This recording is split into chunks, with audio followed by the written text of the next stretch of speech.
Hey, Bob here again, and hey, let's pick up where we left off yesterday, and talk a little bit more about reality and truth and good stuff like that, and BS, because there's another definition for reality that I've always liked, and it is reality is the agreed upon apparency of existence, which sounds really esoteric but it's quite simple. Agreed upon, we all agree with it.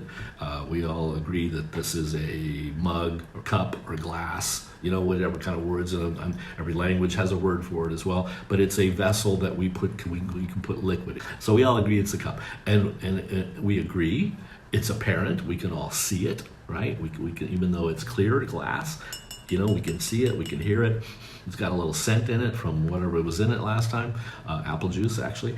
And so it's an agreed upon apparency. We agree, we can see it, of existence. So it is reality. There's another definition here of truth, that is a fact or belief that is accepted as true. So it's a fact. It's a fact that this thing exists, and you're seeing it on the video, but it also says a fact or belief that something is true.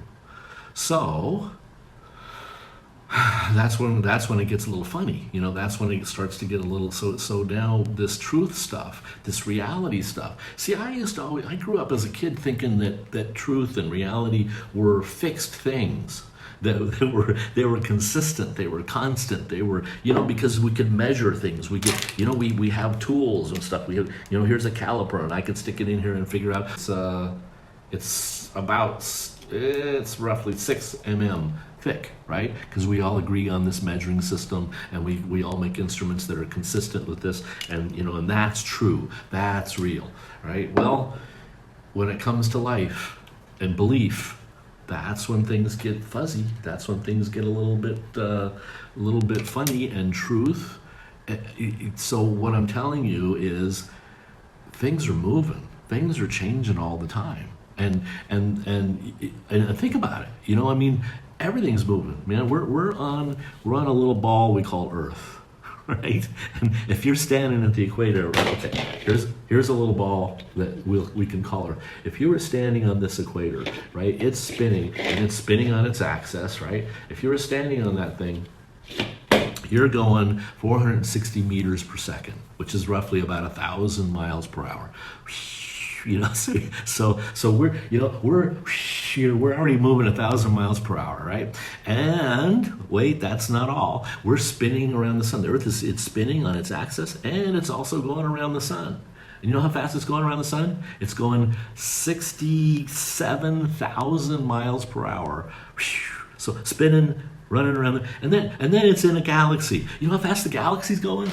So this is happening, and the galaxy's moving 1.3 million miles per hour. So let's take it back. 460 meters per second. Well, let's just for argument's sake, let's for imagination's sake, a football field is 100 meters. All right? So every second you're going by 4.5 football fields in that amount of time. That's how fast, just this part, and then you got this part, and then you got this part. So everything's moving, everything's flying around, and so it is with truth, and so it is with reality, and it all starts with BS, or it all starts with concepts and ideas that aren't necessarily held as truth or held as reality. So what's the lesson here? What's the takeaway from all this? The takeaway is that by starting with the ideas, truth and reality change, and then you start going, well, what about fairness? Well, then, that's the next conundrum. Is it fair? There's this past year, Maurizio Cattelan taped a banana to the wall and called it art. Is that true? Is that really art? Well, he really got $120,000 for it. Because of the statement, and everyone was like, oh, that's shocking. But you know what? That's not the first time that happened. Something like that happened. There was this other guy named Marcel Duchamp who 100 years ago pulled a toilet fixture out of a dump and put it on a pedestal and put it in a gallery and called it art. Right? He called it La Fontaine, I think is what it was called. And he made a series of ready-made things then. And you know how much that thing's worth? Actually was a urinal. He put it on a pedestal. You know how much that one's worth? Right now, it's worth $2.7 million. It was more than that. It was more than almost $3 million worth. So is that real enough for you? Is that true enough for you? And so me, getting fixed with some idea of what's true and what's real, what's possible, what you're capable of, what other people are capable of.